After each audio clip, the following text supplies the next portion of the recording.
নীলফামারীর ডোমারের হরিণচড়া ইউনিয়নের কৃষক আলতাফ হোসেন 10 বিঘা জমিতে কালোজিরা জাতের মরিচ চাষ করে বাজিমাত করেছেন। এ নিয়ে ডোমারের হরিণচড়া থেকে বিস্তারিত জানিয়েছেন সহকর্মী আব্দুর রশিদ শাহ। আমি আছি নীলফামারীর ডোমারের হরিণচড়া নামক এই গ্রামে হচ্ছে কালোজিরা নামের যে মরিচ চাষ করে বাজিমাত করেছেন আলতাফ নামের একজন কৃষক। আমি আপনাকে একটু ক্যামেরার মাধ্যমে দেখাই।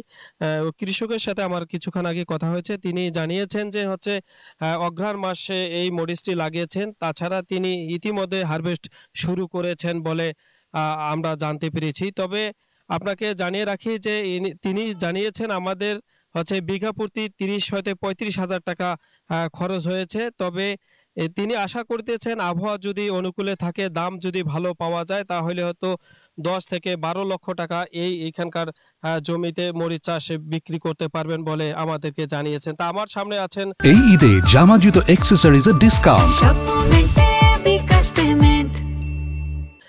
কৃষক আলতাফ হোসেন, আমি আসলে তার সাথে কথা বলবো। নিচে মরিচ লাগাইছেন, এই মরিচ কতবার হারভেস্ট করছেন? এর 4 বছর থেকে করছি। এই বছর প্রথম 4 বছর পরে লস খেয়েছিল প্রথমবার। তৃতীয়বারের দিকে আমি 17 লাখের মতো বিক্রি করছি। তারপরে গত বছর ফলন কম ছিল, 10-12 লাখ। এইবার 10 বিঘা গাছি। আবার আশা করি যদি যে দাম আছে 1,500 টাকা যদি থাকে, তাও 10 লাখের উদ্যোগ। 3 লক্ষ টাকা অলরেডি খরচ হয়ে গেছে। আপনাকে আসলে আপনি কৃষকের কাছে শুনেছিলেন যে তিনি অলরেডি 3 লক্ষ টাকারও বেশি ব্যয় করেছেন। যদি দাম ভালো থাকে তাহলে তিনি লাভবান হবেন বলে আমাদেরকে জানিয়েছেন। তাছাড়া তিনি হচ্ছেন কৃষকদের এখানে কর্মসংস্থান সৃষ্টি করেছেন।